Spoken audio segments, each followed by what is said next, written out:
مشہور پاکستانی یوٹیوبر اور ٹک talker Recep but ایک بار پھر خبروں میں ہیں، مگر اس بار محور قانونی مشکلات اور تنازعات سے زیادہ ان کی پرسنل لائف ہے۔ اس بار تو یوٹیوبر کے اپنے فینس بھی ان کے رویے پر حیران ہیں اور کھل کر تنقید کا نشانہ بنا رہے ہیں۔ ایسا کیا ہوا، سب سامنے آ گیا۔ برطانیہ سے بے دخل ہونے کے بعد رجب بٹ کو پاکستان واپس آئے ہوئے 2 دن ہو چکے، لیکن وہ ابھی تک اپنی اہلیہ ایمان فاطمہ اور نوزائیدہ بیٹے سے نہیں مل سکے، جبکہ انہوں نے اپنی والدہ سے ملاقات کر لی ہے، جس پر سوشل میڈیا صارفین شدید غصے میں ہیں۔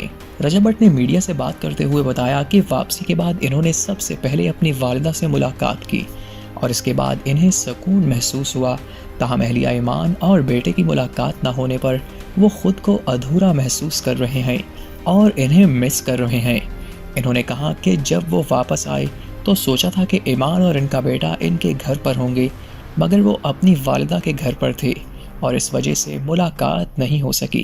رجب بٹ کی اس بات پر سوشل میڈیا پر مختلف رد عمل دیکھنے کو ملے۔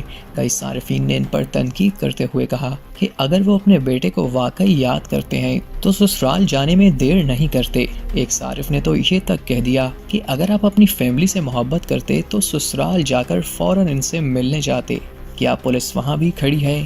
ایک اور صارف نے رجب بٹ کو مغرور قرار دیا اور کہا کہ ان کے رویے سے واضح ہوتا ہے کہ انہیں اپنی فیملی کی اہمیت اور پرواہ نہیں ہے۔ اس کے علاوہ کچھ صارفین نے یہ بھی کہا کہ شاید رجب کی اہلیہ ان سے ملنا نہیں چاہتی۔ ان کا یہ بھی کہنا تھا کہ اگر رجب بٹ جیل میں چلے گئے تو ایمان کو زیادہ سکون ملے گا، کیونکہ وہ ان سے اپنے لیے خطرہ محسوس کرتی ہیں اور خود کو محفوظ نہیں سمجھتی۔ تاہم اب خوش خبریں یہ بھی ہیں کہ رجب بٹ نے بیٹے سے ملاقات کر لی ہے، لیکن اس حوالے سے رجب بٹ نے کچھ نہیں بتایا۔